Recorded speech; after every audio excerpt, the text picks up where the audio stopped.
Bismillahirrahmanirrahim. Assalamualaikum warahmatullahi wabarakatuh.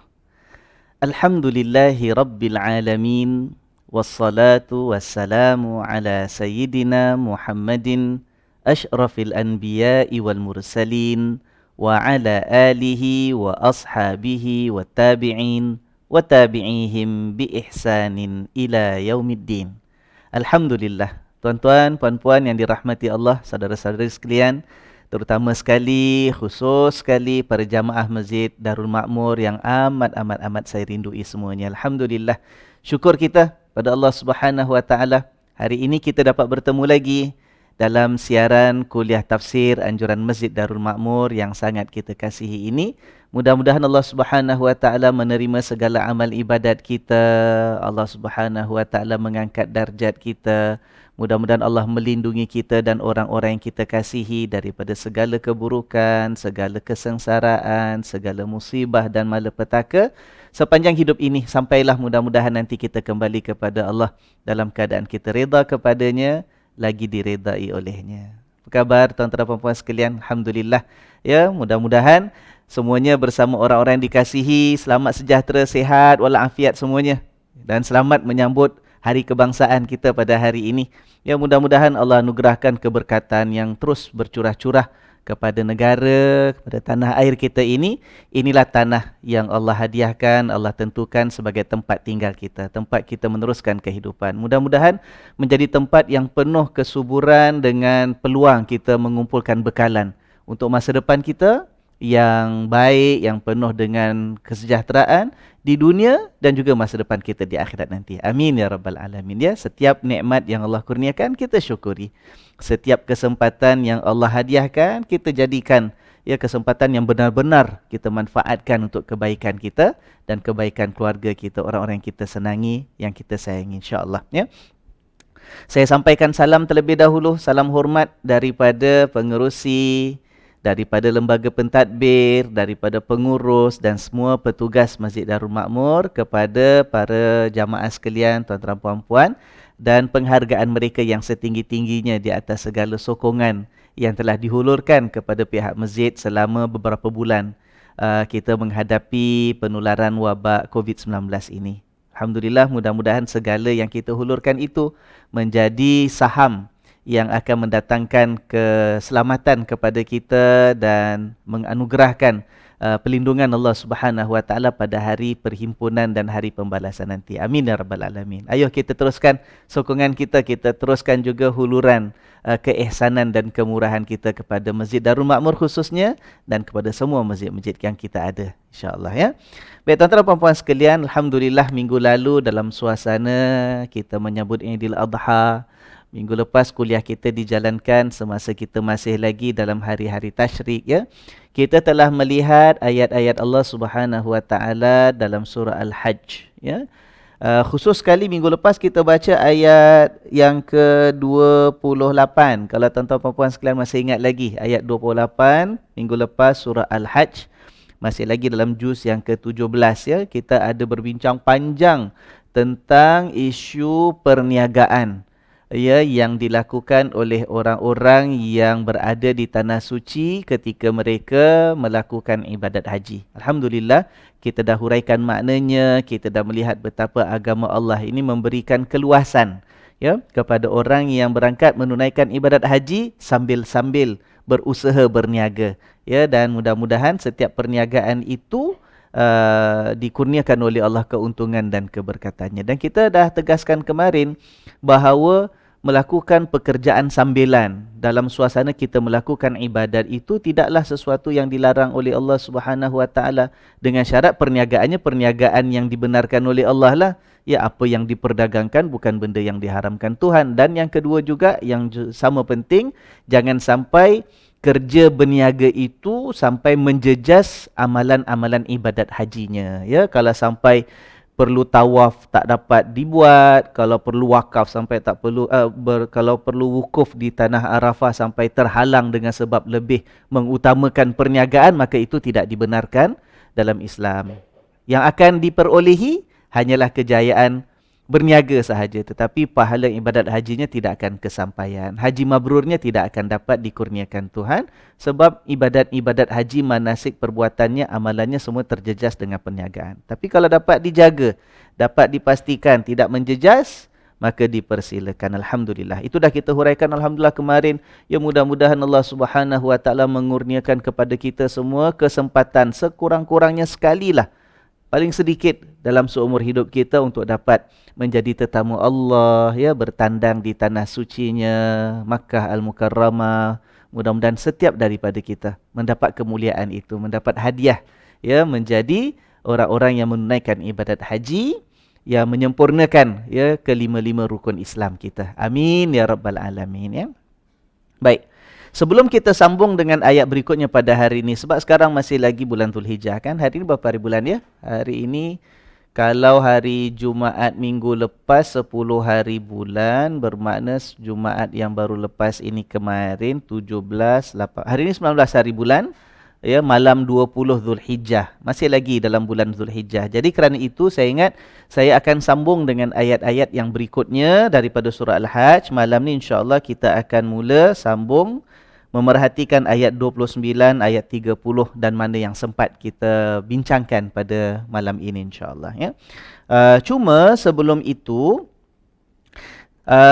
saya dapati bahawa ada beberapa pertanyaan yang diajukan dalam ruang comments, ya, di Facebook Masjid Darul Makmur. Ada satu yang diajukan semasa kuliah kita masih berjalan minggu lepas, tapi saya tak sempat jawab. Dan satu di hujung-hujung ataupun dah selesai kuliah, baru masuk satu lagi soalan ataupun pertanyaan yang oleh kerana itu saya tak dapat jawab minggu lepas juga, tak dapat berikan respon, ya. Jadi hari ini ada dua soalan ataupun dua pertanyaan ini yang akan saya sentuh terlebih dahulu secara ringkas. Saya berikan respon saya, mudah-mudahan ada manfaatnya kepada kita semua sebelum kita sambung dengan ayat 29 surah Al-Hajj, ya.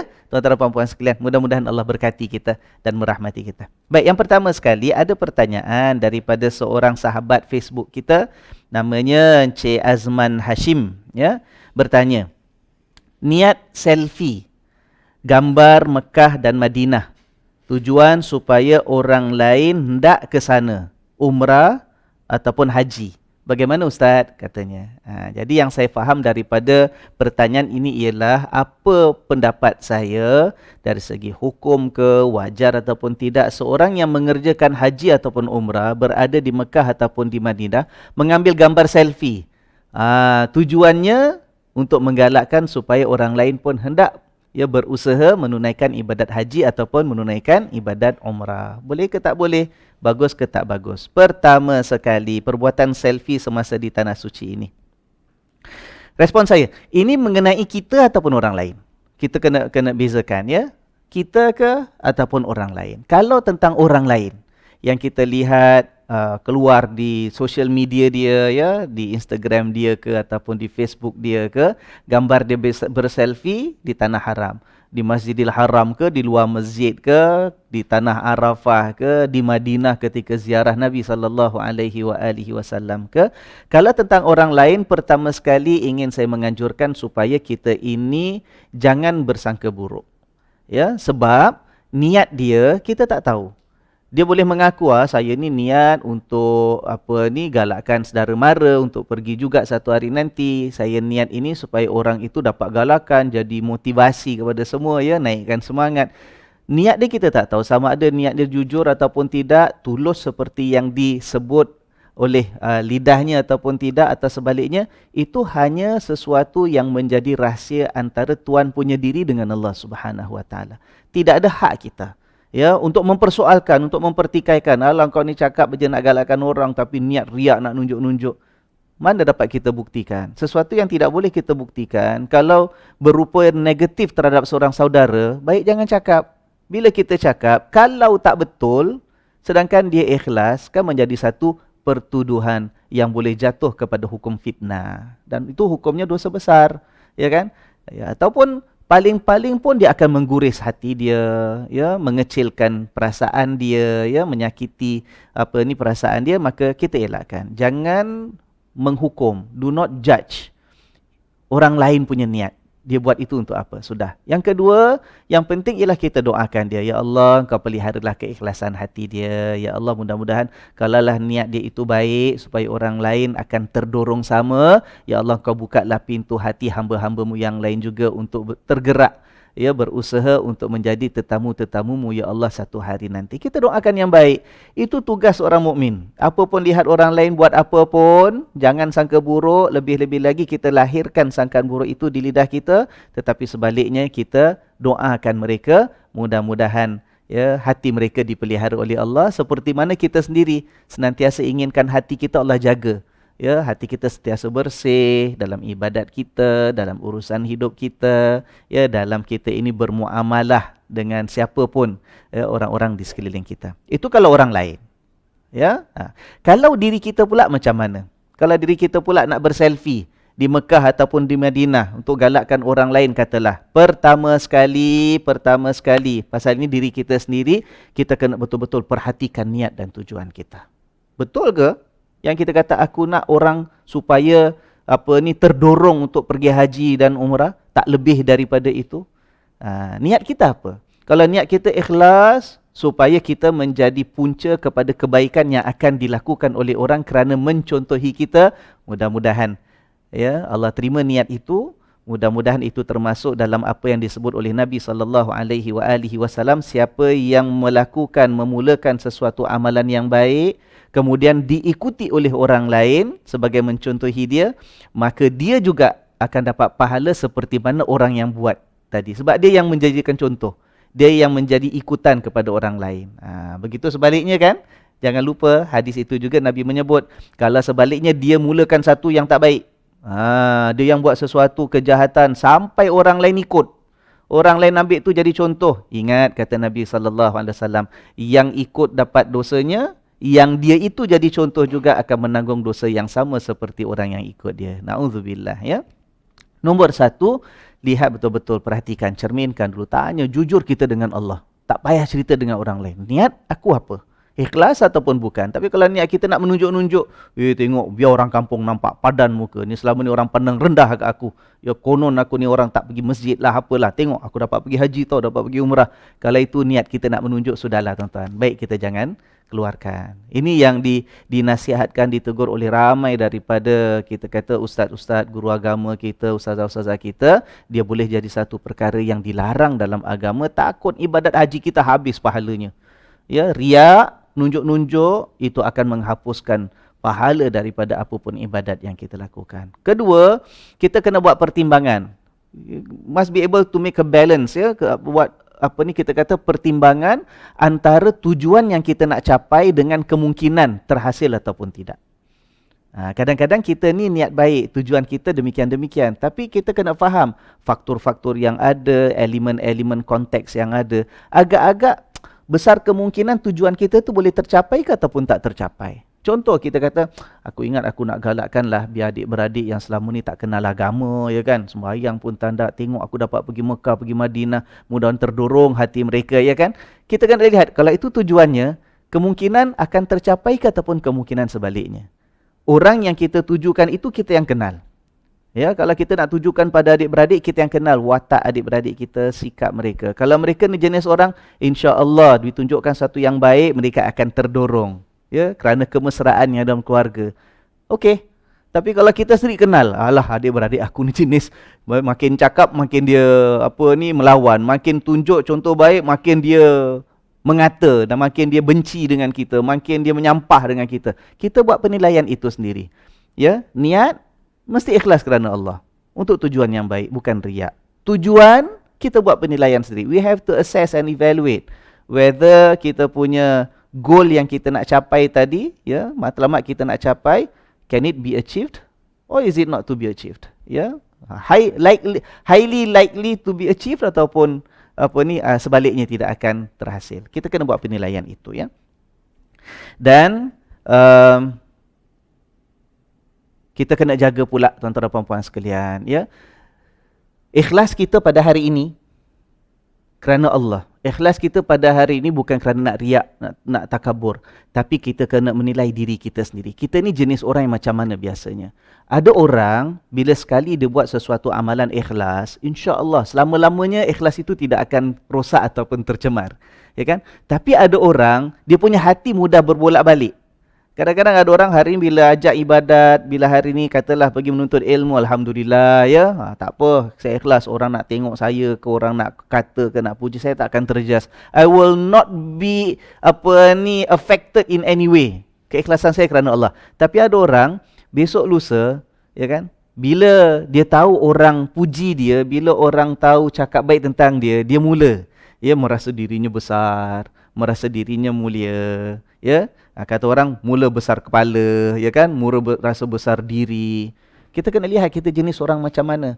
Kalau kita berselfie, kita keluarkan, kita tunjulkan, kita paparkan kepada orang lain, ada tak kemungkinan besok lusa akan timbul riaknya? Walaupun hari ini kita ikhlas. Kalau kita rasa kita jenis orang pantang disebut, orang sebut baik je, puji pasal kita, dah kita merasa besar diri. Ya, kita merasa bangga, megah dengan apa yang kita dapat lakukan. Sebaik-baiknya daripada awal tak payahlah. Ya, tak payahlah berselfie. Takut besok lusa datang masuk bisikan-bisikan yang tidak baik, habis ibadat kita. Ya, takut akan jadi sesuatu yang kalau sama ada hari ini menjadi api yang membakar kayu hangus, ataupun kalau tak jadi api hari ini, takut dia jadi anai-anai senyap besok lusa, lepas satu tempoh waktu, akhirnya runtuh. Ya, ibadat kita dimakan anak-anak. Itu pun kena jaga juga tuan-tuan dan puan-puan sekalian. Ya, jadi bahaya ke tidak buat selfie ni, kita masing-masing buat penilaian. Ya, siapa diri kita? Kita saja yang kenal. Siapa orang yang kita sasarkan dengan perbuatan selfie tadi, hanya kita yang tahu buat penilaiannya. Ya, sama ada kita ikhlas ataupun tidak, rahsia kita dengan Allah Subhanahu Wa Taala. Baik, pertanyaan yang kedua. Tapi kalau ustaz macam mana? Kalau saya sendirilah, ni peribadi, saya tak berapa cenderung lah tuan-tuan. Ya, ambil gambar untuk urusan-urusan ialah kekeluargaan, ya, untuk kita merasakan kemesraan persaudaraan, untuk kita kongsikan nikmat. Okeylah, tapi kalau bab ibadat ni nak tunjul-tunjulkan pada saya macam ini pilihan peribadi, saya tak berapa cenderung lah, ya. Itu masing-masing kita. Pertanyaan yang kedua ditimbulkan kemarin dalam ruang komen rakaman kuliah kita minggu lepas, datang daripada seorang yang bernama Encik Khamis Ahmad. Ya, Encik Khamis Ahmad bertanya di hujung kuliah kita dah, saya ingat dah habis kuliah, dah selesai, dia tanya, kitab tafsir apa yang dirujuk untuk kuliah tafsir tersebut? Kitab tafsir apa yang dirujuk untuk kuliah tafsir tersebut? Baik, terima kasih kepada Encik Khamis yang bertanya. Respon saya, pertama, ini maksudnya dirujuk oleh siapa? Jamaah ke ataupun saya yang sampaikan kuliah? Kalau pertanyaan tentang apa kitab yang digunakan oleh jamaah, oleh peserta, oleh pelajar, oleh murid-murid kuliah ini, tuan-tuan puan-puan sekalian penonton, apa kitab rujukan yang digunakan dalam kelas ini, maka saya katakan daripada awal kuliah kita dulu, saya katakan kita tidak menetapkan kitab yang tertentu untuk digunakan oleh para peserta ataupun hadirin hadirat ataupun tuan-tuan dan puan-puan sekalian. Terpulang masing-masing. Ya, nak pilih keterjemahan apa, kitab tafsir apa, ya, ataupun dalam bahasa apa, sama ada yang bercetak ataupun yang dalam bentuk aplikasi, software ke, website ke apa ke, terpulang masing-masing.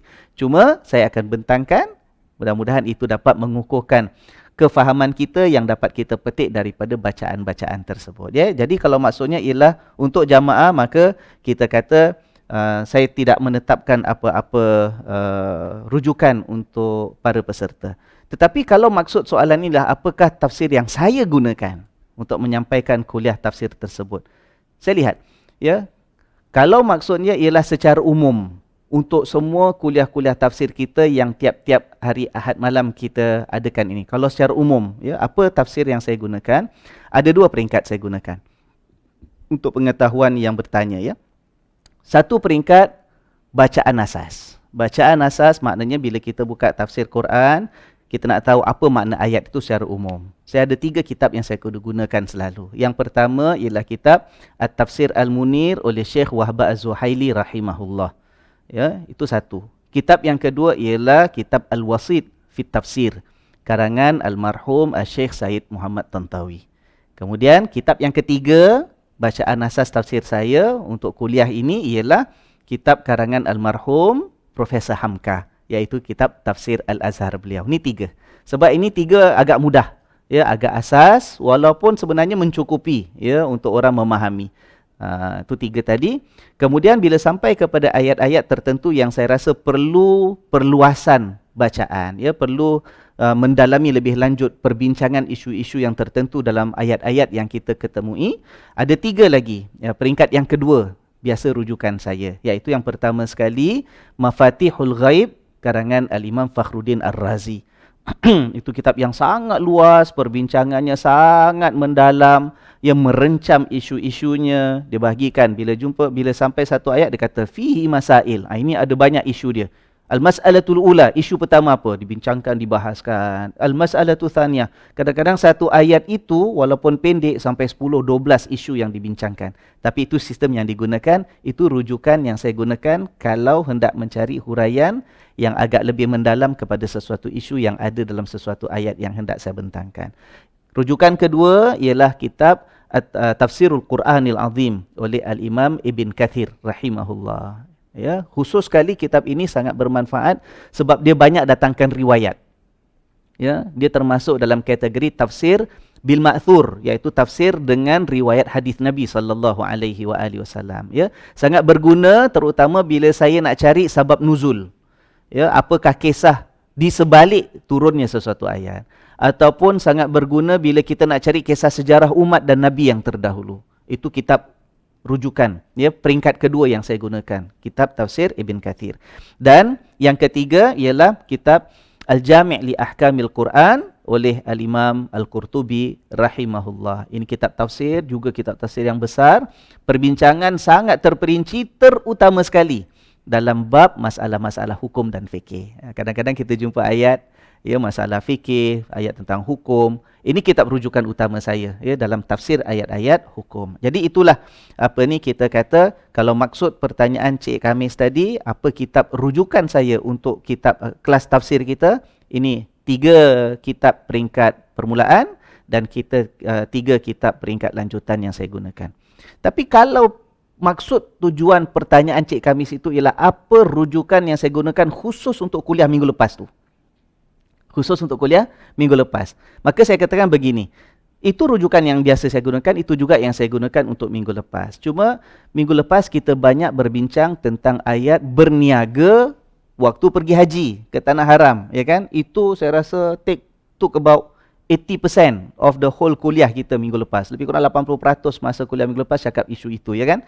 Nah, ini kalau kita lihat bila rujuk pada ayat 28 yang kita baca kemarin, disebut tentang masalah perniagaan, ya, sebagai salah satu daripada manafi' haji, salah satu daripada manfaat-manfaat haji yang akan dapat diraih oleh orang yang berangkat ke Tanah Suci, disebut oleh hampir kesemua ahli tafsir.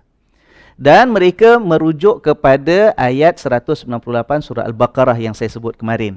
Ya, ayat walaisa alaikum junahun an tabtagu fadlan min rabbikum. Tidak ada halangan untuk kamu mencari lebihan kurniaan rezeki daripada Tuhanmu ketika mengerjakan haji. Kat situ lebih direct cerita tentang bolehnya sambil berniaga bila berangkat ke Tanah Suci untuk kerjakan haji. Ya, kalau kita lihat Cik Khamis, ya, hampir semua kitab-kitab tafsir ada menyebut tentang isu tersebut. Itu khusus untuk yang minggu lepas. Kemudian tentang doa, kan ada apa ni, Allahumma ja'alhu hajjan mabruran wa sa'yan mashkuran, kan doa yang saya tulis di papan putih kemarin, ya.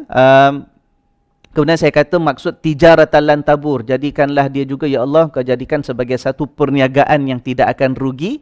Saya kaitkan itu dengan maksud perniagaan boleh 2 makna. Makna yang zahir, perniagaan, maknanya perniagaan, juga boleh maksud yang kiasan. Maknanya perniagaan itu ialah kita berniaga ibadat kita dengan Allah Subhanahu Wa Taala. Maka itu secara khusus tentang doa tersebut telah disebut oleh Profesor Hamka almarhum dalam kitab tafsir beliau, Tafsir Al-Azhar, ya, kerana merujuk kepada tafsiran yang umum kepada 2 ayat yang kita sebut kemarin, ya. Mudah-mudahan pertanyaan Cik Khamis terjawab dengan respon saya pada hari ini. Baik, alhamdulillah. Nah, kita terus masuk pada ayat sambungan hari ini, ayat yang ke-29 surah Al-Hajj. Siap tuan-tuan dan puan-puan sekalian? Semua dah ada pegang mushaf masing-masing, kitab terjemahan masing-masing, ya. Firman Allah Subhanahu wa taala, a'udzubillahi minasyaitonirrajim. Tsummal yaqdu tafathahum wal yufu nuzurahum wal yattawafu bil baitil atiq. Maksudnya, kemudian tsummal yaqdu tafathahum, hendaklah mereka membersihkan diri mereka ataupun membersihkan kotoran-kotoran mereka. Ya.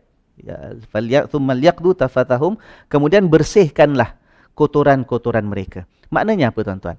Kemarin kita dah bincang orang pergi haji, ya. Pergi haji dah selesai sembelih binatang, ya, dalam tempoh-tempoh hari-hari tasyrik, ayyamim ma'lumat, hari-hari yang telah ditentukan, ya. Sebagai sebahagian daripada ibadat. Kalau orang pergi haji pun melaksanakan ibadat kurban, melakukan ibadat sembelihan dan sebagainya. Alhamdulillah, kemudian kita kata kemarin Allah mengatakan, kemudian makanlah dan juga berikanlah makan kepada orang-orang miskin, ya, yang hidup mereka kesempitan.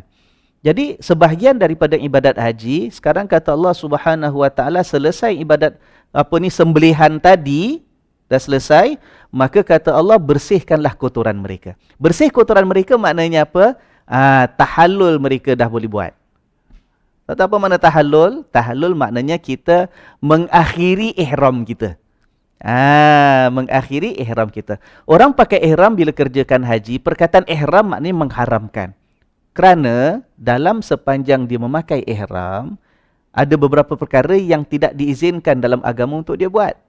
Ya, berwangi-wangian tak boleh, berburu binatang tak boleh, ya kan? Kemudian potong rambut tak boleh, potong kuku tak boleh, cukur, kita kata rambut ketiak tak boleh, ya kan? Termasuklah tak boleh bersatu suami isteri. Jadi kerana ada perkara-perkara, satu senarai perkara-perkara yang dilarang oleh Allah, maka tempoh itu dinamakan sebagai tempoh ihram. Bila selesai ihram, namanya tahallul. Tahallul maknanya menghalalkan. Dah boleh dah. Ya, benda-benda itu dibuat. Jadi kata Allah Subhanahu wa taala, maka dah selesai. Di sini maksud selesai apa? Bila dah habis wukuf di Arafah. Dah habis wukuf di Arafah, kemudian akan bergerak balik ke Mina. Akan lalu singgah di Muzdalifah. Ini orang pergi haji dia tahu. Dah berwukuf di Arafah pada 9 hari bulan Zulhijjah, selesai akan bergerak menuju ke Mina.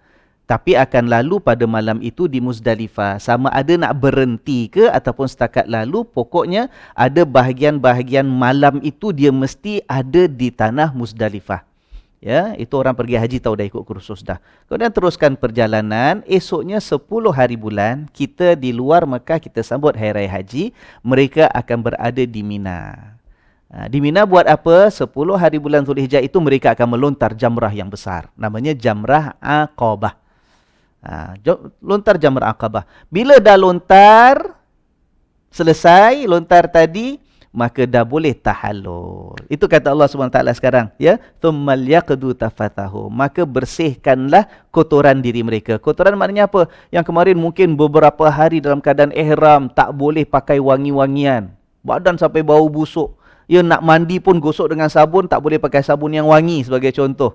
Ya, ataupun dalam perjalanan itu bergerak daripada Mekah, kemudian bermalam di Mina kalau boleh, kemudian bergerak sampai Arafah, Arafah 1 hari, bergerak balik singgah di Muzdalifah waktu malam, sampai besoknya di Mina 10 hari bulan, lontar jamrah dengan orang sesak. Badan kita dengan peluhnya, dengan keringatnya, melengasnya, ya kan? Kadang-kadang sampai berdaki sebagai contoh.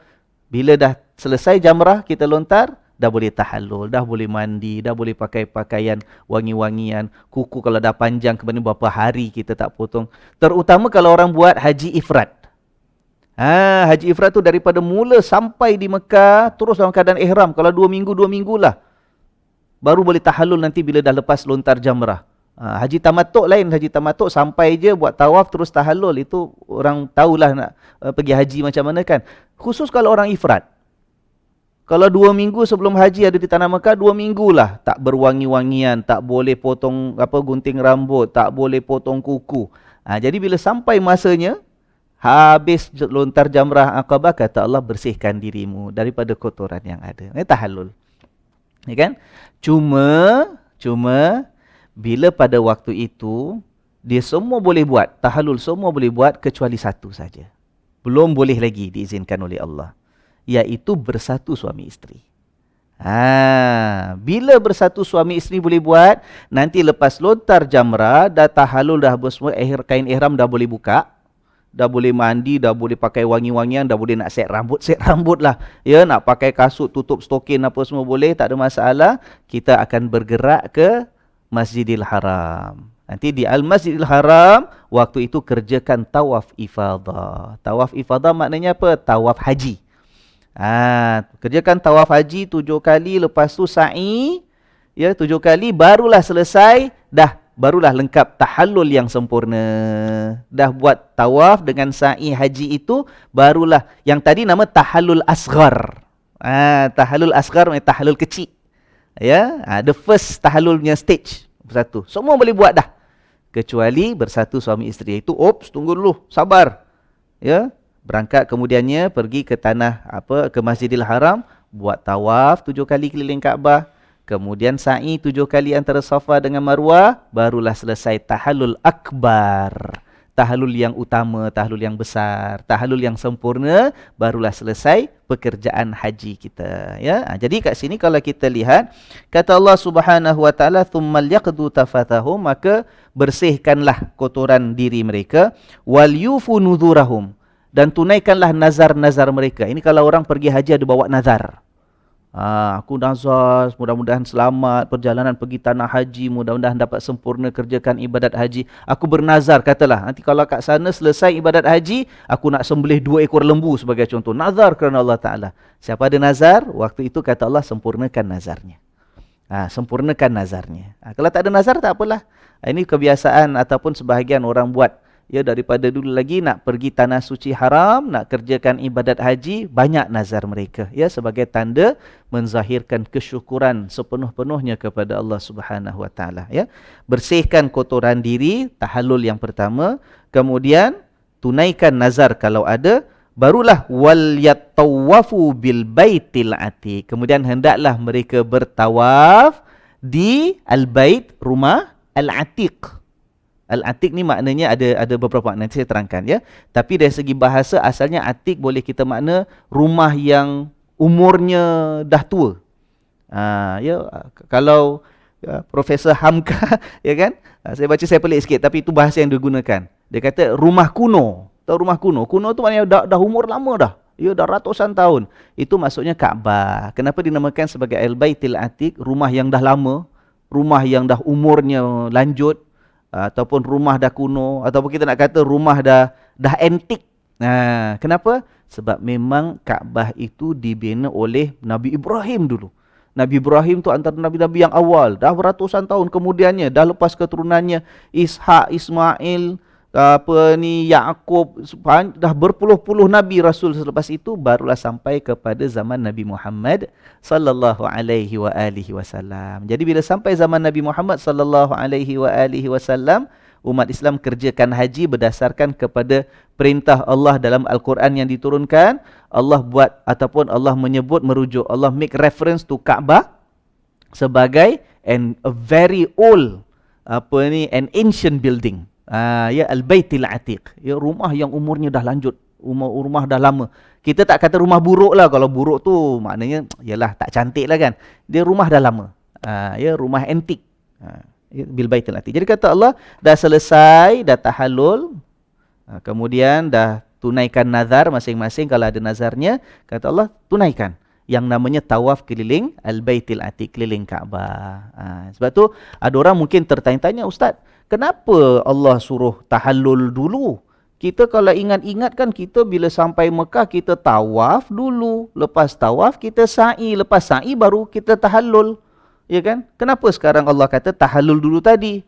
Kemudian tunaikan nazar kalau ada, baru tawaf di Kaabah. Nah, jangan keliru. Ya, ada tawaf, tawaf kudum. Tawaf kita mula sampai Mekah. Orang mula sampai Mekah macam tu.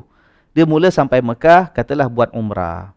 Ataupun orang daripada Mekah sendiri nak buat umrah sunat kan, dia keluar dulu sempadan pergi miqat, Tan'im ke Ja'ranah ke, nanti dia akan patah balik dalam keadaan berihram. Itu ihramnya, tahallulnya bila? Tahallulnya bila dah habis tawaf, dah habis sa'i, kan baru potong rambut, ya kan, gunting sikit, kemudian baru pergi, kalau nak botak, nak cukur, pergi kedai gunting yang ada sebelah masjid tu kan ada, ya kan. Itu tahallul dibuat selepas tawaf, selepas sa'i dalam umrah. Ataupun dalam kita kata tawaf mula-mula kita sampai Mekah, tawaf kudum. Yang kita bicara dalam ayat ini ialah ibadat haji. Ibadat haji lain. Ibadat haji dia tu bergerak daripada Arafah. Dari Arafah balik lalu Muzdalifah waktu malam sampai ke Mina. Bila sampai Mina lontar jamrah, belum tawaf haji lagi sebab nanti nak pergi Mekah, nak masuk Masjidil Haram, ya kan. Dalam ibadat haji ini lepas lontar jamrah itu dah boleh tahallul. Ini yang kata Allah tadi, bersihkan dirimu daripada kotoran yang ada, ya kan. Tapi tahallulnya belum sempurna 100%. Tahallul asghar saya katakan tadi, tahallul kecil. Ya kan? Semua boleh buat dah kecuali satu, bersatu suami isteri belum boleh.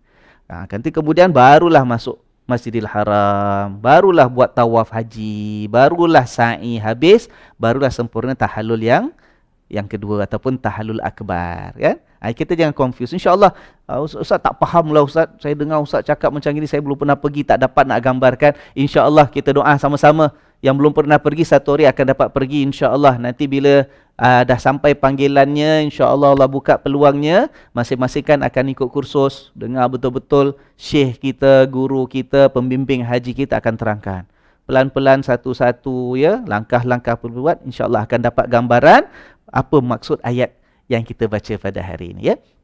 Baik, Kaabah itu dinamakan sebagai Al-Baitul Atiq. Baitul Atiq ini Al-Baitul Atiq, ya.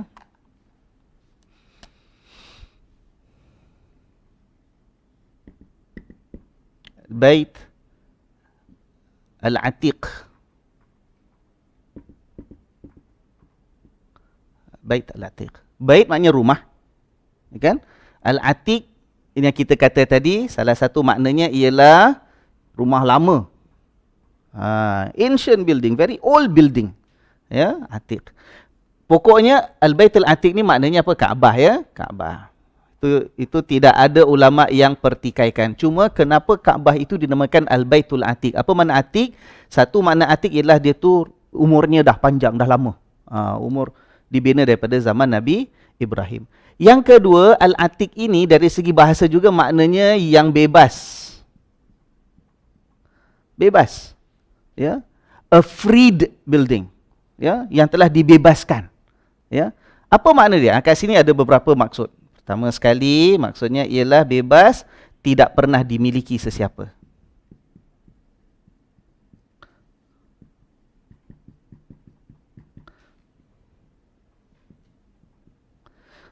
Tak pernah ada dalam sejarah ada orang yang buat klaim bahawa dialah pemilik rumah tadi. Tak pernah dalam sejarah ada orang yang berlagak sebagai the owner of the house. Tak ada.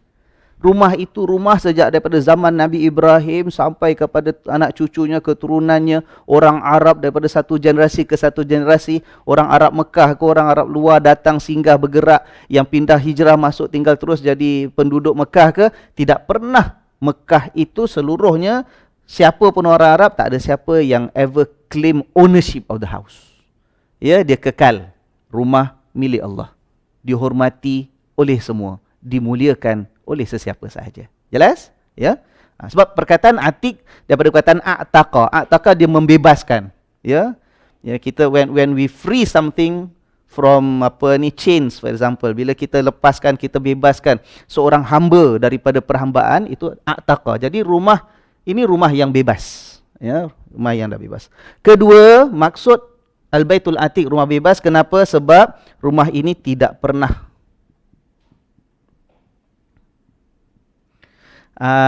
dikuasai. Dikuasai mana-mana pembesar. Mana-mana pembesar, ya. Bukan setakat tidak pernah dimiliki oleh sesiapa, tetapi tak pernah ada kuasa raja mana pun yang pernah mampu mengapa-apakan rumah tu. Ya. Contoh zaman Nabi SAW pada tahun Nabi dilahirkan, SAW itu kan namanya tahun gajah. Kenapa namanya tahun gajah? Sebab pada tahun itu ada Raja Abraha datang nak meruntuhkan Mekah, nak meruntuhkan Kaabah dengan tentera besar, ada gajah dia sekali. Tapi akhirnya Kaabah itu dilindungi oleh Allah Subhanahu Wa Taala. Ya, jadi rumah itu rumah yang Allah bebaskan daripada apa? Daripada dikuasai, diperlakukan apa pun kerosakan oleh pembesar-pembesar yang ada. Ya, ini di antara maknanya kenapa dinamakan sebagai Al-Baitul Atiq. Atiq juga boleh makna yang ketiga, boleh maknanya mulia, ya. Mulia. Al-Atiq boleh maknanya mulia. Bukan setakat lama, tetapi mulia. Kita fahamlah maksud Kaabah tu kenapa dinamakan sebagai mulia. An honored house, ya. An honored house. Baik. Nah, kemudian kata Allah Subhanahu Wa Taala, kita bergerak sekarang ni berganjak kepada ayat yang ke-30. Zalika, yang demikian itu. Ya, zalika dan demikian itu. Wa may yu'azzim hurumatillah, dan barang siapa yang mengagungkan hurumat Allah. Hurumat ni macam mana saya nak katakan? Ya tuan-tuan, ya. Okey, yang ini selesai, Ini selesai, Baik. Baitul Atiq selesai.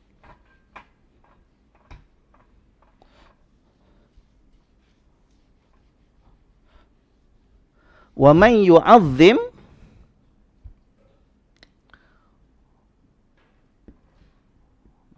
dan sesiapa apa?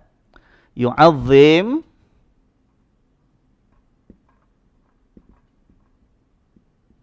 mengagungkan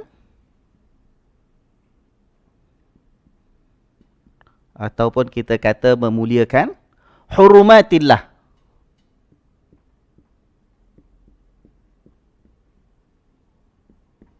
Kalau kita nak mudah je kita nak terjemah gitu dalam bahasa Melayu, kita kata penghormatan Allah. Apa tu penghormatan Allah? Hurumatillah. Ya, hurumatillah maknanya perkara-perkara yang Allah berikan kemuliaan padanya yang menjadi pantang larang, tak boleh kita langgar. Tak boleh kita sampai mencemarinya, tak boleh sampai kita melakukan perkara yang berlanggar ataupun bertentangan dengan kemuliaannya. Ya, hormat boleh makna penghormatan ataupun kalau nak mudah segi bahasa penghormatan Allah ataupun kemuliaan Allah. Kata Allah, dan demikianlah barang siapa yang mengagungkan, yang memuliakan benda-benda yang Allah letakkan di dalamnya ada kemuliaan. Ya. Contohnya apa, ya? Kalau kita lihat, tuan-tuan, kita kemarin sebut ada Syahrul Haram. Syahrul Haram. Saya tak tulis Arab ke tulis Melayu, tulis Romi, ya. Syahrul Haram.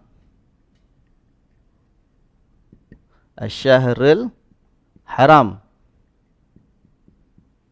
Syahrul Haram maknanya bulan haram. Ingat tak? Mana kita ceritakan bulan-bulan haram. Kemudian ada Al-Masjidil Haram. Al-Masjid Al-Haram. Masjidil Haram. Ada bulan haram, ada masjid haram. Apa benda haram ni semua ni? Astaghfirullahalazim. Ya kan? Haram bukan haram larangan, tak, tapi haram maknanya kemuliaan. Ada Asy-Syahrul Haram, bulan mulia.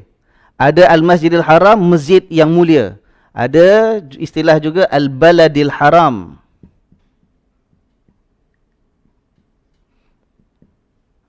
Balad maknanya negeri ataupun tanah. Ini maknanya Mekah lah. Ini maknanya Mekah. Mekah. Nampak tuan-tuan? Jadi haram maknanya mulia. Kalau ayat Quran ada satu lagi namanya Al-Mash'aril Haram. Apalah, saya tulis saja. Ni hari ada semangat saya nak bangun tulis ni. Ya, Al-Mash'ar Al-Haram. Dalam ayat Quran ada perkataan Al-Mash'ar Haram. Mash'ar Haram tu apa? Maksudnya ialah tanah Muzdalifah.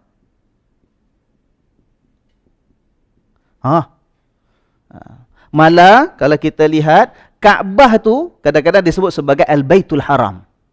Ya, ada nama Kaabah, kan kita kata tadi Al-Baitul Atiq, kadang-kadang disebut juga sebagai Baitullahil Haram. Kaabah ya pun haram. Jadi haram benda-benda yang Allah berikan kemuliaan padanya. Ya, bulan haram, bulan yang mulia. Masjidil Haram, masjid yang paling mulia. Al-Baladil Haram, negeri mulia tu maknanya Kaabah, Mekah. Al-Masy'aril Haram, satu tanah yang ada kemuliaan tersendiri, namanya Muzdalifah, tempat singgah balik daripada Arafah nak ke Mina, ya. Kemudian kita kata tadi Al-Baitul Haram. Bait Al-Haram. Maknanya apa? Rumah mulia Kaabah. Ya. Jadi Allah tetapkan, kita pergi haji, kita tunaikan macam-macam perintah ibadat yang diatur oleh Allah Subhanahu Wa Taala, semuanya Allah ingatkan, hendaklah kita jaga kemuliaan-kemuliaan pada perkara-perkara yang telah diletakkan oleh Allah Subhanahu Wa Taala. Siapa jaga, pelihara, memuliakan, mengagungkan hurumatillah, benda-benda yang Allah dah muliakan ini, apa sambungannya? Kata Allah Subhanahu Wa Taala, fahuwa khairun lahu, maka itu adalah jauh lebih baik untuknya inda rabbih, di sisi Tuhan. Ya, itu lebih baik. Jadi maknanya pergi haji ini bukan setakat buat. Sampai Kaabah tawaf kita pun pusing 7 kali. Sampai Safa Marwah kita pun sa'i ulang alik 7 kali. Sampai 9 hari bulan orang pergi tanah Arafah, kita pun ikut pergi tanah Arafah, duduk diam-diam, namanya wukuf. Bukan setakat itu. Buat itu dalam keadaan apa? Dalam keadaan kita merasakan ini adalah tempat-tempat yang Allah berikan kemuliaan tertentu. Kena rasakan kemuliaan tersebut. Kena berusaha untuk mengagungkan dan memuliakan apa yang dimuliakan oleh Allah. Jangan buat benda-benda yang melanggar pantang larangnya. Ya, kena jaga. Jadi bila kita pakai ihram, sebagai contoh, ihram itu pakaian yang mulia. Khusus dalam perbuatan haji tadi, ada pantang larangnya, jaga jangan langgar. Kalau tidak, habis kita dianggap sebagai tidak memuliakan apa yang Allah perintahkan untuk kita muliakan. Sampai ke tanah wukuf di padang Arafah, begitu juga disuruh isi dengan apa? Banyakkan zikir, banyakkan taubat, banyakkan salat sunat, banyakkan istighfar, banyakkan baca Quran. Ini tidak duduk kat situ tak ada benda nak buat, kita tengok video bukan-bukan, kata buka YouTube macam-macam. Ya, kemudian kita cerita hal orang, kita kutuk masalah orang, kita kutuk semua tak kena kita pergi haji, apa punya GSA, apa kita kutuk apa punya ustaz, macam-macam kita kutuk. Dah habis. Sebab kita tidak mengagungkan dan memuliakan hurumatillah. Ya, perkara-perkara tempat suasana ibadat yang Allah dah tentukan ada kemuliaannya yang tertentu. Jelas tu tuan-tuan, puan-puan sekalian, ya? Alhamdulillah. Wa uhillat lakumul an'amu illa ma yutla alaikum. Ya, kita pergi haji ataupun yang tak pergi haji. Bulan Zulhijjah, tempoh 4 hari tu, 10, 11, 12, 13 hari bulan, tempoh untuk kita menyembelih binatang kurban. Ya. Nah, binatang kurban itu termasuk kategorinya, kata Allah, Al-An'am. Al-An'am, kita dulu baca surah Al-An'am, kita dah tahu mana Al-An'am, binatang-binatang ternak. Kat sini binatang ternak khusus yang boleh dibuat sebagai kurban. Apa binatang ternak yang boleh dibuat kurban? Lembu, unta, kambing. Ada lagi tak yang lain? Ayam tak masuk Ayam besar ke ayam kecil ke, Kentucky size ke, ayam serani ke, ayam tak masuk. Korban, jangan pandai pada saya nak balik kampung sembelih ayam lah. Kenapa? Khusus. Ini kan korban hari haji. Tak boleh tuan-tuan. Binatang ternak Al-An'am khusus yang boleh buat korban, unta, lembu, kambing. Ya. Kata Allah, dihalalkan untuk kamu. Sembelih nak makan boleh. Tak ada masalah. Ini nikmat daripada Allah. Sama ada sembelih khusus masa pergi haji, ataupun yang tak pergi haji tapi khusus menjadi ibadat kurban, mahupun apa sahaja pada bila-bila masa sepanjang tahun. Nak makan diizinkan oleh Allah. Tak ada masalah. Jangan kita anggap pula, jangan kita nak memandai-mandai, ya, kata maksud ayat ini, jangan nak memandai-mandai. Kita tahu bahawa kambing itu binatang yang boleh buat kurban. Lepas tu kita pandai-pandai pula mengatakan, nah, oleh kerana itu maka tak boleh kita makan kambing pada waktu tempoh yang lain. Kambing hanya untuk kurban aja. 10, 11, 12, 13 hari bulan je boleh sembelih kambing. Ni apa ni bulan 1, bulan 2 nak sembelih kambing, mana boleh? Ini binatang korban. Tak. Allah kata wa uhillat lakumul an'am, ya. Dan dihalalkan untuk kamu al-an'am, binatang ternak ini. dalam haji ke, luar haji ke, di Mekah ke, di luar Mekah, tidak ada masalah. Illa ma yutla alaikum. Kecuali apa yang ditentukan dalam Al-Quran untuk kamu. Maknanya ada jenis binatang ternak yang Allah tak izinkan untuk kita makan. Yang diharamkan untuk kita. Apa dia? Ada 4 tuan-tuan. Cuba teka. Siapa yang boleh teka? Ada 4 binatang ternak yang Allah tak izinkan untuk kita. Ayo. Ini disebut oleh Allah Subhanahu wa taala dalam surah Al-Maidah antaranya. Kata Allah, hurrimat alaikumul maitatu. Diharamkan untuk kamu nombor 1 binatang yang dah jadi bangkai. Jadi bangkai. Jadi bangkai maknanya dia mati tak disembelih dengan betul lah. Dalam ayat surah Al-Maidah disebut antara contohnya binatang yang al-munkhaniqah, binatang yang mati tercekik.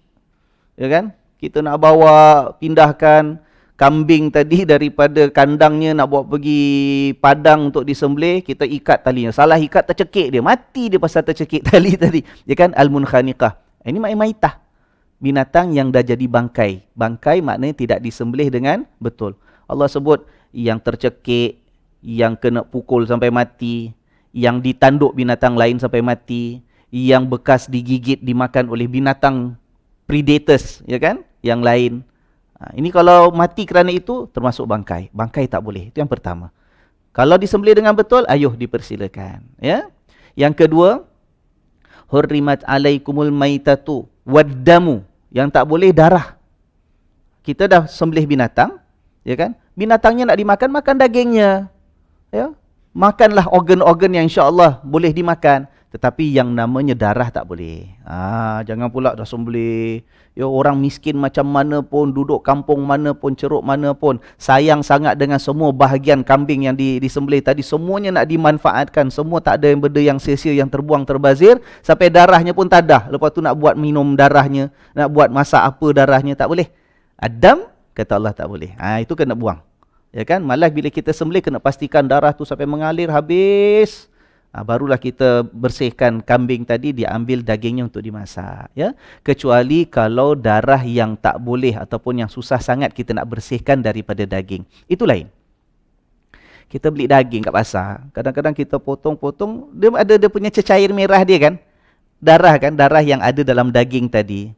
Ustaz, macam mana Ustaz? Ini boleh masak ke tidak? Ada orang cakap kalau masak daging yang ada darah dia itu dalam dagingnya, itu jadi najis Ustaz, tak boleh dimakan. Ada orang sampai mengatakan sebab itu yang namanya orang makan sushi, kalau sushi daging, kan tak dimasak, masih ada merah-merah sikit, haram hukumnya. Tuan-tuan dan puan-puan sekalian, dalam agama ya, nas-nas yang ada dalam Quran dengan hadis, ada satu nas, kita kena berhati-hati. Kadang-kadang ada nas lain yang spesify, mengkhususkan lagi, mendetailkan lagi yang tadi. Jadi detail yang ayat yang pertama mengatakan binatang ternak. Kita ambil contoh kambing ya, ataupun katalah lembu lah ya. Binatang ternak tu halal. Okey. Tapi bukan semua yang namanya lembu boleh kita makan. Detailnya apa? Nombor 1, yang disembelih dengan betul. Kalau mati bukan sembelih, tu dah kira bangkai, tak boleh. Jadi dia specify, dia mendetailkan, memperincikan. Yang tadi kata lembu semua boleh, tapi ada lembu yang tak boleh. Lembu mati tidak disembelih. Kemudian diperincikan lagi, yang dah sembelih pun boleh, darahnya tak boleh. Adam, ya kan? Darah tak boleh. Okey, diperincikan lagi. Yang namanya darah tak boleh, hukumnya haram, ada perinci lagi. Perinci maknanya apa? Yang tak boleh daman masfuhan. Darah yang mengalir. Darah mengalir itulah bila kita sembelih darahnya mengalir. Ya, ataupun bila kita potong darah yang mengalir dengan banyak.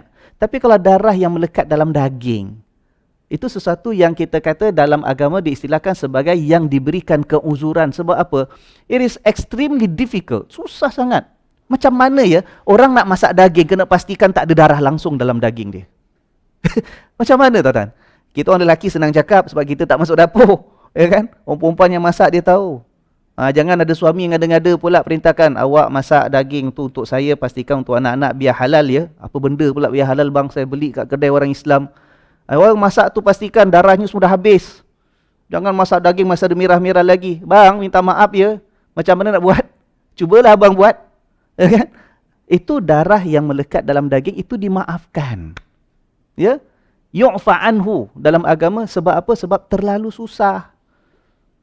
Nak tunggu, nak perah macam mana tuan-tuan. Dia takkan kita nak buat daging tu macam santan kelapa. Kita dah kisar perah betul keluarkan. Tak, tinggal hampas tuan-tuan nak makan apa. Ya kan? Sebab itu kita dalam agama jangan cepat buat keputusan sebelum kita tengok semua nas yang ada. Takut akhirnya kita menyusahkan diri sendiri. Siapa kata makan daging sushi tadi yang tak masak betul, ada merah-merah sedikit cecairnya, dikatakan haram dan najis? Tak ada. Darah yang tak boleh, darah yang bila kita sembelih tu mengalir banyak. Bila kita potong, katalah kaki kambing ke apa ke, bila potong, darah tu mengalir. Daman masfuhan, darah yang mengalir itu yang haram, itu najis. Tapi darah yang melekat kat daging tuan-tuan, Allah. Bukalah kitab fikih mana pun, ya. Jadi kalau tuan-tuan puan-puan sekalian pernah mendengar ada siapa pun cakap daging kalau ada bekas darah dalam dia itu najis, tak boleh buat masak, perbetulkan. Islam tidak pernah menyusahkan. Tidak pernah ada satu contoh Nabi Muhammad sallallahu alaihi wasallam ya menyuruh ke buat sendiri ke daging tu sampai kering terus daripada apa pun kesan merah dalam dagingnya tadi, ya. Harap Bapak faham, ya. Jadi ada nas umum diperincikan. Dah perincikan, ada perincian lagi. Dah perinci, ada perincian lagi. Lembu semua halal, insya-Allah. Tapi perinciannya, jangan yang mati jadi bangkai. Mesti disembelih. Ya, bila dah sembelih, halal semuanya. Kecuali apa? Bahagian darahnya tak boleh. Darah memang tak boleh. Kecuali ada satu jenis darah.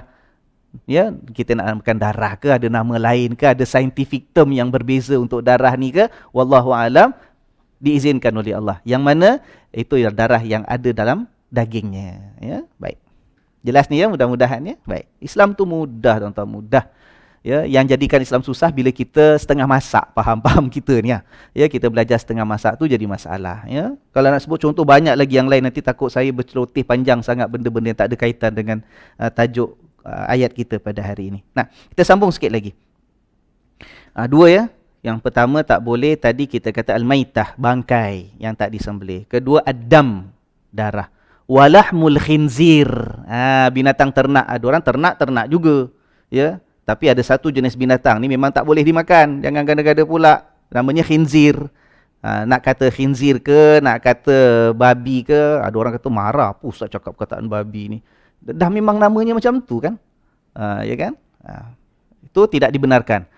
Nak kata dia ternak ke, dia kasih makan bersih ke, tak kasih makan kotoran, dia disembelih ke, mana ada orang sembelih apa ni khinzir ni, kata kalau disembelih sekalipun, ya, memang tidak diizinkan oleh Allah Subhanahu wa taala. Dan yang keempat, yang tidak dibenarkan binatang ternak untuk dimakan ialah wama uhilla li ghairillahi bihi, apa yang disembelih untuk sembahan selain daripada Allah.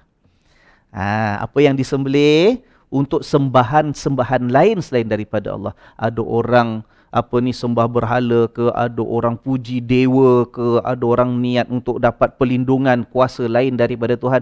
Perbuatan-perbuatan mensyirikkan Allah dengan sesuatu. Kalau untuk perbuatan syirik itu dia sembelih binatang untuk tujuan ibadat penyembahan dia, maka itu tidak diizinkan oleh Allah Subhanahu wa taala, menjadi sesuatu yang diharamkan. Walaupun asalnya lembu asalnya boleh. Walaupun kambing asalnya halal. Walaupun unta asalnya dibenarkan oleh Allah Subhanahu wa taala. Walaupun sembelih ikut syarat kita, pisaunya tajam, putus urat dua yang ditetapkan dalam syarak. Hatta walau sebut bismillah sekalipun. Hatta walau disebut bismillah, bismillahirrahmanirrahim, tapi niatnya, tujuannya jelas untuk apa? Untuk penyembahan pokok besar, untuk keramat, ya, untuk patung, untuk berhala, untuk dapat nombor ekor, ya kan? Tak bolehlah. Itu diharamkan oleh Allah Subhanahu wa taala, ya. Jadi kalau selain daripada empat itu, uhillat lakumul an'am, diizinkan untuk kamu binatang-binatang ternak untuk dimakan. Dan kemudian Allah mengatakan fajtanibur rijsa, maka jauhkanlah daripada ar-rijs, kotoran, minal authan, dalam bentuk berhala. Maknanya Allah dah kata sekarang kamu dah pergi haji, kamu tunaikan haji, kamu beribadat untuk Allah. Sudah jangan ada lagi sembahan-sembahan lain daripada Allah. Bersihkan. Ya. Jangan ada syirik sikit pun lagi dalam hidup kamu. Sebab apa? Sebab macam kita katakan kemarin kuliah yang lepas, dalam zaman jahiliyah, orang-orang Arab dahulu datang ke Mekah kerjakan haji. Keliling Kaabah mereka tawaf, tapi yang mereka sembah itu patung-patung berhala, ya kan? Bila datang Islam, kerjakan haji dengan Nabi Muhammad sallallahu alaihi wa alihi wasallam, ini peraturannya, tahallulnya macam mana, tawafnya macam mana, sembelihan nak buat macam mana, sembelih ikut syarat macam mana. Yang penting ialah jauhkan dirimu daripada kotoran-kotoran menyembah berhala. Jangan. Itu semua perbuatan syirik yang hanya mendatangkan kesengsaraan dan azab siksaan Allah Subhanahu wa taala. Kemudian wajtanibu qaulaz zur. Dan jauhilah daripada pertuturan-pertuturan yang batil, zur, yang salah, ya, yang tercemar, yang mendatangkan dosa di sisi Allah Subhanahu wa taala. Jangan sebut bukan-bukan. Kamu dah dididik sepanjang kerjakan haji, sebut apa? Sebut yang baik je. Talbiyah labbaik Allahumma labbaik diulang-ulang, ya kan? Itu kan mengagungkan Allah, menyahut panggilan Allah, ya, memuliakan Allah, bertasbih, mensucikan Allah. Kemudian sepanjang tawaf, sa'i, wukuf, ya, diajar untuk banyakkan tasbih, banyakkan zikir, banyakkan takbir, banyakkan istighfar. Sepanjang haji itu kamu dididik. Lenturkan lidahmu itu untuk mahu hanya menyebut benda yang baik saja pada pandangan Allah. Dah, lepas haji, selesai haji, jangan lagi nak balik pada perangai lama. Apa perangai lama tu? Minta maaf sangatlah ya. Minta maaf saya sebut ni. Kadang-kadang kita ini punya perangai, lidah kita ni lidah yang tak terjaga. Lidah yang, apa kata orang tu, ada sebenarnya, lidah tak ada lesen. Ya kan? Sebelum pergi haji itulah perangai dia. Masih ada lagi. Dah selesai pergi haji balik pun masih buat perangai yang sama. Mengata orang sedap sangat. Ya, mencaci orang, seronok sangat. Ya, mengumpat, memaki, cakap cabul, ya kan? Innalillahi wa inna ilaihi rajiun. Kata Allah, tengok tuan-tuan. Ya, tengok. Ibadat buat. Kemuliaan-kemuliaan yang Allah tetapkan tadi, perkara yang ada penghormatannya jangan langgar. Allah suruh muliakan, kita muliakan. Ingat Allah, yu'azzim hurmatillah. Ya kan, mengagungkan kemuliaan yang Allah tetapkan. Kemudian nak makan pun Allah tentukan. Ada makanan yang diizinkan, ayo makan, nikmati, syukuri. Tapi ada yang tak boleh, jaga. Dah buang segala bentuk syirik. Ya, berhala ke siapa ke buang, dah, sudah. Termasuk juga lidah kita. Ustaz, kita punya salah dengan orang. Bukan lidah je. Macam-macam lagi kita biasa orang, kita buat salah pada orang. Kita dalam bermasyarakat, bersaudara ni, macam-macam benda perangai kita buat. Ustaz, takkan lidah je yang kena jaga? Memanglah semua kita kena jaga. Mata kena jaga, tangan kena jaga, jangan aniaya orang, jangan zalimi orang, jangan ambil hak orang, semua kena jaga. Tapi start dengan lidah. Pasal lidah paling susah nak jaga. Lidah, dia macam buka pintu pada yang lain, tuan. Kita dah pernah bincang benda ni, ya. Lidah ini paling senang, lidah ini paling susah untuk kita jaga. Orang nak warak paling susah tu lidah dia. Ya kan? Paling senang buat dosa. Lidah ini kalau kita tak pandai jaga, yang lain susahlah kita nak jaga. Jaga lidah. Lidah tak ada lesen lah, lidah tak ada waranti lah, lidah tak ada insurans lah. Ya kan? Jaga. Tinggalkan. Jadi kita lihat subhanallah, ya. Jadi haji tu bukan setakat haji, something that is isolated from our daily life. Tak. Haji itu bukan satu yang terasing daripada kepribadian kita, daripada hidup bermasyarakat kita. Aku pergi haji balik dah, alhamdulillah, kat sana aku jadi orang baik. Kat sana aku ibadat fokus. Sukalah pergi haji ni, ya kan? Tapi balik tak nak kita kata tak nak suburkan kesan haji dalam kehidupan kita bila kita balik negara kita masing-masing. Ini satu kesilapan yang besar bagi orang yang kerjakan haji. Ya, kalau tidak kita takut kita tak dapat meraih yang namanya haji mabrur. Dan penutup sekali, insya-Allah. Saya rasa sayang kalau saya tak baca ayat ni. Ya, penutup. Satu lagi ayat, last. Ya, minta maaf tuan-tuan, malam ni kita mula lambat sikit. Kita habis pun lambat sikit. Saya panjang. Besok tak kerja semua, ya kan? Kita masih besok public holiday kan? Ya, baik. Last ayat. Ayat yang ke berapa ni? 31 31. Firman Allah, hunafa'a lillahi ghaira musyrikin bihi. Kamu buat itu semua haji dengan apa yang Allah dah pesan, biarlah buat dalam hunafa. Dalam keadaan kamu tu bersih lillah, untuk Allah. Lurus untuk Allah, istiqamah, bersih, tak ada masuk tercemar apa-apa lagi yang lain. Do not corrupt in any way. Ibadat kamu itu dengan apa yang tak sesuai. Hunafa'a lillah ghaira musyrikin bihi. Jangan mensyirikkan Allah dengan sesuatu apa pun. Wa may yusyrik billah. Ini dia nak masuk ni. Berikan perhatian. Dan siapa yang mensyirikkan Allah dengan sesuatu pun, faka'annama kharra minas sama', maka seolah-olah dia itu jatuh daripada langit. Kharra, jatuh, terhumban. Ya, as though he is falling from the sky. Kharra minas sama', terhumban, jatuh dari langit. Tuan-tuan, Allah, jatuh langit tu dah kira musibah dah, ya. Ya, apa punya tragedi jatuh dari langit. Kalau jatuh tingkat 2 pun kena patah kaki dah, tuan-tuan. Masuk besi kalau masuk surgery, ya kan. Ini jatuh dari langit. Yang namanya langit, either sama ada langit itulah, ataupun sesuatu yang sangat tinggi tu juga boleh dinamakan sebagai langit. Jatuh tingkat 30. Itu macam jatuh dari langit lah tu. Subhanallah, Allah buat kiasan, ya Allah buat kiasan, perumpamaan. Orang yang mensyirikkan Allah dengan sesuatu adalah umpama dia itu seolah-olah jatuh dari langit. Sebab iman itu mulia. Iman kepada Allah itu tinggi darjatnya. Jadi kalau kita pilih untuk syirikkan pada Allah, kita tinggalkan tempat yang mulia. Ya, kita pilih tempat yang rendah. Kita tinggalkan tempat yang tinggi di sisi Allah untuk kita menghumbankan diri kita ke kehidupan dunia yang penuh dengan kehinaan yang tidak ada harganya ini. Nampak tuan-tuan? Ya, terhumban jatuh dari langit. Jatuh dari langit dah tragedi dah. Dah satu kemalangan yang cukup mengerikan kita. Ya kan? Tapi tak cukup setakat itu. Allah kata, Allah tambah lagi. Allah kata, fatakhtafuhu tayru. Lalu dia disambar burung. Tengok kiasan ni. Ya, perumpamaan ini. Orang yang mensyirikkan Allah, umpama orang yang jatuh dari langit, lalu disambar burung, fatakhtafuhu tayru. Apa dahsyatnya sambar burung, Ustaz? Alah, kita manusia badan besar, burung sambar, apa benda burung sambar, tak faham. Gini tuan-tuan ya. Gini tuan-tuan. Burung kalau sambar sesuatu yang ada di langit, ada benda lain, dia sambar. Itu burung apa? Biasanya. Burung tiong, burung merpati tak buat macam tu. Yang menyambar sesuatu yang ada sedang berterbangan di langit, yang sambar ini birds of prey. Ya, burung-burung liar yang makan burung kecil. Burung lang, ya kan? Vulture sebagai contoh, ya. Itu hawks ke apa ke, ini birds of prey. Bahasa Melayu apa ya? Burung pemangsa, lebih kurang gitulah ya. Ini burung yang akan terkam, yang akan kita kata tadi sambar benda yang sedang terapung di udara.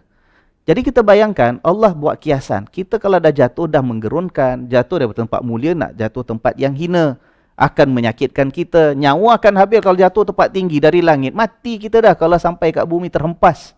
Ya kan, tak ada harapan nak hidup lagi. Bayangkan kalau orang parachute, tiba-tiba parachute tak buka, habis. Tuan-tuan, jatuh, tak ada harapan dah. Tengah-tengah itu disambar pula burung. Burung yang akan, bila burung helang, ya, dia nampak ada burung kecil, dia sambar tuan-tuan. Nombor satu, cengkaman kukunya, dia punya claws dia tadi tak akan dilepaskan. Ya. Kedua, dia buat apa tuan-tuan? Burung kalau sambar, pemangsa tadi ataupun birds of prey, dia akan siat-siatkan dagingnya nanti. Habis. Untuk apa? Untuk dimakan dagingnya. Ya. Jangan ingat kita selamat, ada burung boleh selamat. Ini bukan cerita Superman tuan-tuan ya. Orang jatuh daripada tempat tinggi, Superman datang, save the day. Ya kan? Tahu sambut. Ini bukan cerita Spiderman. Orang jatuh tempat tinggi pakai web dia, keluarkan. Orang ada jatuh atas dia punya, kita kata net dia tadi ataupun web dia tadi. Ini bukan cerita Superman ke Spiderman ke Batman ke Cicakman ke, tidak. Ini cerita Allah berikan gambaran perumpamaan. Orang dah jatuh, disambar lagi. Binatang, burung yang sambar binatang lain tu untuk dimakan, untuk disiat-siat dagingnya. Mana burung helang makan dia telan gitu saja, tak. Dirobek-robek, disiat-siat dagingnya. Tuan-tuan, itu yang akan berlaku kalau kita pilih untuk mensyirikkan Allah Subhanahu wa taala, naudzubillah. Itu gambaran yang Allah berikan. Tak habis kat situ, kata Allah lagi, au tahwi bihi rihu fi makanin sahiq, ataupun umpama dia tengah jatuh daripada langit tadi, dia ditiup angin yang kuat sampai melayang tercampak ke tempat yang terlalu jauh. Ya kan? Tuan-tuan, kita kalau jatuh katalah ya, melayang. Katalah kalau sampai ke tanah, ke bumi. Kalau kita kata ajal kita jauh lagi, ya. mungkin kita tak mati ya. Ada orang kalau yang terjun, payung terjun, ada masalah tak buka betul ya, terhempas. Tapi tak semua mati. Ada yang cedera parah. Tapi masih ada harapan ya kan. Sampai itu ada orang lain boleh selamatkan, orang lain boleh bawa pergi hospital, ya kan. Paling okeylah, tragedi paling teruk sekalipun, katalah paling teruk, dia mati juga. Jatuh dari langit mati, gedebuk. Tak ada apa, mati kat situ juga. Ada orang boleh ambil, uruskan jenazah dia, ya, muliakan, uruskan dengan baik, mandikan, bersihkan, bungkus dengan cantik-cantik, letak keranda, tanam, semua orang datang, keluarga nangis, dapat penghormatan. Lagi kalau yang jatuh tu tentera sebagai contoh, ya kan, Allah dapat medal juga walaupun lepas dia mati. Tapi kita bayangkan, Allah nak berikan gambaran, tengok, dia jatuh tempat tinggi dari langit, tak sempat jejak kat tanah, angin tiup, datang satu ribut tah mana pukul, terbang sampai tempat yang terlalu jauh, orang pun tak jumpa. Orang pun tak jumpa. Kalau sampai sana mati, siapa nak uruskan? Matinya mati katak betul lah, mati katak jatuh dari langit. Ini bukan mati katak, mati katak jatuh langit, orang tak nampak, orang tak boleh selamatkan. Kalau jatuh kat tempat jauh itu, katalah belum mati pun, tak ada orang boleh tolong. Ya, subhanallah, habis, hilang dia. Dia tak jejak bumi lagi dah. Subhanallah. Lihat halusnya. Kita kata perumpamaan yang ditunjukkan oleh Allah Subhanahu Wa Taala. Dahsyatnya gambaran orang yang pilih untuk berlaku syirik kepada Allah Subhanahu Wa Taala. Ayo kita bersihkan. Yang kita dah balik haji ni terutama sekali, ataupun yang belum pergi haji sekalipun, ya kan? Bersihkan hati kita untuk Allah, amalan kita untuk Allah, agama kita bersih untuk Allah. Ya, mudah-mudahan kita tidak termasuk dalam gambaran orang yang jatuh dari langit. Ya, kita tinggalkan yang mulia, kita hanya akan sampai tempat yang hina, yang rendah, tidak berharga dan tidak ada nilainya. Itu pun tak sampai ke bawah, sama ada diterkam, disambar burung ataupun ditiup oleh angin sampai ke tempat yang terlalu jauh daripada orang lain. Para ulama tafsir, antaranya Al-Imam Fakhruddin Ar-Razi ada buat kiasan sikit pada perkara ini, ya kan? Mengatakan perumpamaan yang Allah tunjukkan yang melakukan syirik tadi, yang meninggalkan Allah, yang jauh daripada Allah, pertama bagaikan dalam keadaan dia jatuh dari langit disambar burung kan. Dia kata itu kita lihat bagaikan orang yang tunduk kepada hawa nafsunya. Habis, hawa nafsu itu yang akan sambut kita. Bila kita tinggalkan Allah, bila kita belakangkan Allah, bila kita pilih untuk pindah daripada satu kemuliaan kepada tempat yang hina, akan masuk. Siapa yang akan sambut kita, tuan-tuan? Nafsu tadi akan sambut kita. Kita nampak, oh my friend, kita rasa seronok nafsu itu menolong kita. Tak. Nafsu tadi akhirnya akan merobek-robek diri kita, akan mencari-cari daging kita, roh kita, semangat kita, kemuliaan diri kita, habis semua sekali. Macam kita katakan tadi, the bird of prey, burung helang tu sebagai contoh, dia tangkap, bukan nak selamatkan, tak, habis akhirnya jadi makanan dia dengan anak-anak dia kat sarang dia tadi, habis. Kita akan menjadi mangsa kepada hawa nafsu. Kemudian perumpamaan yang berikutnya, orang yang kalau tak disambar burung pun ditiup oleh angin, sampak terlalu jauh, habis tak ada tempat nak balik, tak ada siapa boleh tolong. Ini pula satu kemungkinan bila kita pilih untuk meninggalkan Allah, meninggalkan kemuliaan yang Allah berikan kepada kita, kita akan ditiup oleh syaitan yang merupakan musuh yang Allah tentukan untuk kita. Syaitan yang akan tiup kita, habis melayang kita, ikutlah. Syaitan campak kita ke mana, ceruk mana, akhirnya welcome to my club, kata dia. Ya, be my friend, join me. Kat mana? Kat kita punya tempat nanti kita balik, very special VIP place, namanya neraka Jahannam. Na'udzubillahi min dzalik. Kat situ dah jauh sangat dah. Orang dalam syurga pun tak boleh nak selamatkan kita dah. Makanin sahih, kata Allah, ditiup angin tempat yang terlalu jauh. Takut bila sampai kat sana satu masa, sampai bila-bila pun kita tak mampu nak berpatah balik mencari tempat asal kita. Ya, wallahu a'lam bissawab. Cantiknya bahasa Allah.